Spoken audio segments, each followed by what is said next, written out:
Diabetes के मरीज़ कौन सी वर्जिश करें जिससे उनकी शुगर कंट्रोल में आ सकती है।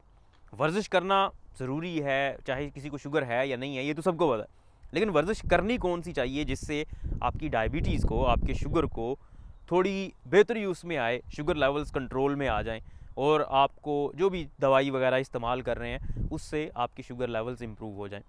तो इसके लिए सबसे पहले तो आपको ये पता होना चाहिए कि हर इंसान के लिए ऑन एवरेज कितनी वर्जिश ज़रूरी है।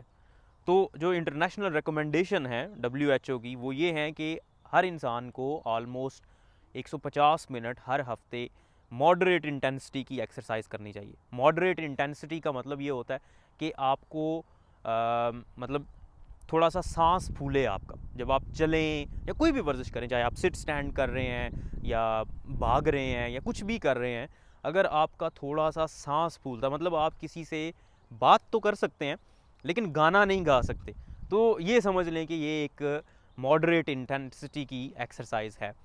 और ये आपको 150 मिनट एक हफ्ते के अंदर करनी चाहिए। और इसका ये मतलब नहीं है कि आप 150 मिनट में, आपने एक दिन में 150 मिनट कर लिए और बाकी दिनों में आपने कुछ नहीं किया। इसको इवनली आपने डिस्ट्रीब्यूट करना है। या फिर अगर आप हाई इंटेंसिटी की एक्सरसाइज करते हैं, हाई इंटेंसिटी का मतलब ये है जैसे आप डेंट पीलते हैं जिसमें आपका फ़ौरन सांस फूल जाता है। जैसे आप जल्दी जल्दी सिट स्टैंड करो तो 10-15 सिट स्टैंड करने के बाद आपका सांस फूलना शुरू हो जाएगा, थकावट हो जाएगी, बस हो जाएगी आपकी। तो ये हाई इंटेंसिटी की एक्सरसाइज होगी। या फिर आप डेंट पीलते हो, वो भी हाई इंटेंसिटी की एक्सरसाइज होगी जिसमें आप बहुत जल्दी थक जाते हो। तो हाई इंटेंसिटी की अगर आप कर रहे हो तो ब्रेक बहुत ज़्यादा नहीं लेनी बीच में, तो वो आप 75 मिनट भी अगर आप करते हो एक हफ्ते के अंदर इवनली डिस्ट्रीब्यूट करके, तो भी वो आपके लिए इनफ है।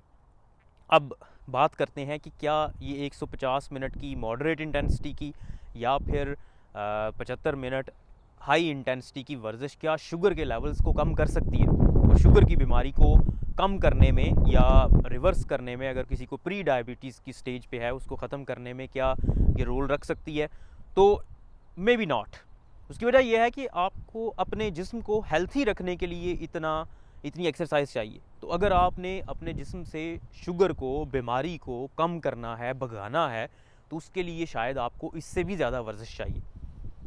अब इसका ये मतलब नहीं है कि आप फ़ौरन से जो है वो 2-2, 3-3 घंटे रोज़ाना के वर्जिश करना शुरू कर दें कि आपकी शुगर ख़त्म हो जाएगी इससे, तो ये भी आपके लिए नुकसानदेह होगा। आहिस्ता आहिस्ता अपनी एक्सरसाइज की टॉलरेंस को बिल्ड करें। पहले थोड़ा सा चलें, फिर उसके बाद थोड़ा भागना शुरू करें, तेज़ तेज़ चलना शुरू करें, और इस तरह से अपने स्टैमिना को बढ़ाएं। एकदम से कभी भी एक्सरसाइज को नहीं शुरू करते, थक जाएंगे। आप कहेंगे भाई शुगर की एक्सरसाइज की वजह से शुगर कंट्रोल तो दूर की बात है, मज़ीद थकावट हो गई है, जिस्म चिकना चूर हो गया, अब मैंने वर्जिश नहीं करनी। तो इसलिए आहिस्ता आहिस्ता उसको एक्सरसाइज को आगे लेकर जाएं। अब कुछ एक्सरसाइजेज होती हैं जिन्हें एरोबिक एक्सरसाइजेज कहते हैं। एरोबिक एक्सरसाइजेज का मतलब ये कि आप वॉकिंग करते हैं, जॉगिंग करते हैं, दौड़ते हैं। ये एरोबिक एक्सरसाइजेज होती हैं जो आप थोड़े, जिनको मॉडरेट इंटेंसिटी की आप एक्सरसाइज कह सकते हैं। दूसरे नंबर पे होती हैं रेजिस्टेंस ट्रेनिंग।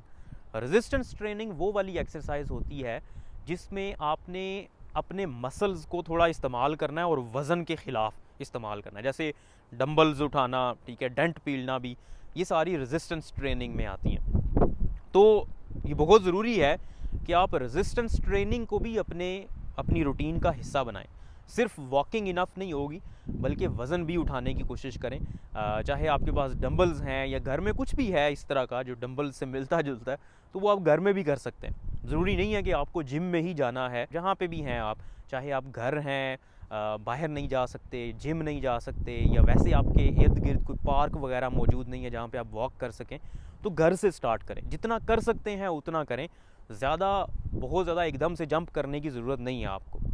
तो अब यकीनन आपको आइडिया होगा जब आप शुरू करेंगे एक्सरसाइज और रूटीन बनाएंगे कि आपके शुगर लेवल्स में एक खातिर खा कमी आएगी। उसकी वजह यह है कि जब आप वर्जिश करते हैं तो आपके जिस्म में ग्लूकोज़ का इस्तेमाल ज़्यादा होता है और फिर इंसुलिन की रेजिस्टेंस कम होती है। इंसुलिन रेजिस्टेंस आप लोगों को, अगर आप पहले मेरे लेक्चर्स आपने डायबिटीज़ पे सुने तो आपको आइडिया होगा कि इंसुलिन रेजिस्टेंस क्या होती है और उसको कम कैसे किया जा सकता है। इवन डायबिटीज़ रिवर्सल भी पूरी मैंने एक सीरीज़ बनाई हुई है, वो आप देख सकते हैं। तो इंसुलिन रेजिस्टेंस कम होती है वर्जिश करने से, ग्लूकोज़ का इस्तेमाल बेहतर होता है, तो आपके जिस्म में ग्लूकोज़ भी कम होगा, इंसुलिन की इम्प्रूवमेंट होगी, मतलब इंसुलिन ज़्यादा नहीं चाहिए होगी फिर आपको शुगर के लेवल्स को कम करने के लिए।